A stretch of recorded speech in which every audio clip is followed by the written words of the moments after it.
Genesis 11. The Tower of Babel. Now, the whole world had one language and a common speech. As people moved eastward, they found a plain in Shinar and settled there. They said to each other, "Come, let's make bricks and bake them thoroughly." They used brick instead of stone, and tar for mortar. Then they said, "Come, let us build ourselves a city, with a tower that reaches to the heavens, so that we may make a name for ourselves. Otherwise, we will be scattered over the face of the whole earth." But the Lord came down to see the city, and the tower the people were building. The Lord said, "If as one people speaking the same language they have begun to do this, then nothing they plan to do will be impossible for them. Come, let us go down and confuse their language so they will not understand each other." So the Lord scattered them from there over all the earth, and they stopped building the city. That is why it was called Babel, because there the Lord confused the language of the whole world. From there, the Lord scattered them over the face of the whole earth. From Shem to Abram. This is the account of Shem's family line.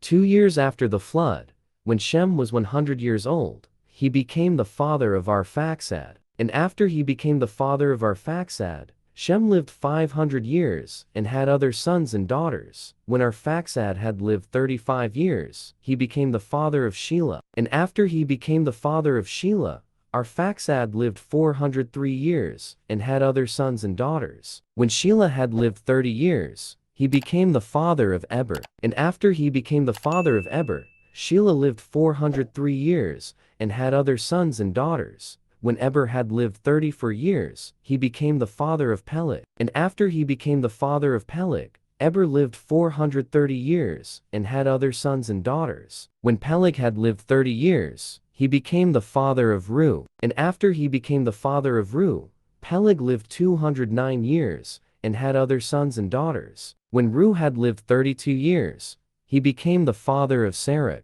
And after he became the father of Serug, Reu lived 207 years and had other sons and daughters. When Serug had lived 30 years, he became the father of Nahor. And after he became the father of Nahor, Serug lived 100 years and had other sons and daughters. When Nahor had lived 29 years, he became the father of Terah. And after he became the father of Terah, Nahor lived 119 years and had other sons and daughters.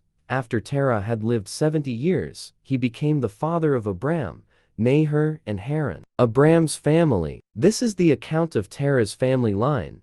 Terah became the father of Abram, Nahor, and Haran. And Haran became the father of Lot. While his father Terah was still alive, Haran died in Ur of the Chaldeans, in the land of his birth. Abram and Nahor both married. The name of Abram's wife was Sarai, and the name of Nahor's wife was Milcah. She was the daughter of Haran, the father of both Milcah and Iscah. Now, Sarai was childless because she was not able to conceive. Terah took his son Abram, his grandson Lot, son of Haran, and his daughter-in-law Sarai, the wife of his son Abram, and together they set out from Ur of the Chaldeans to go to Canaan. But when they came to Haran, they settled there. Terah lived 205 years, and he died in Haran.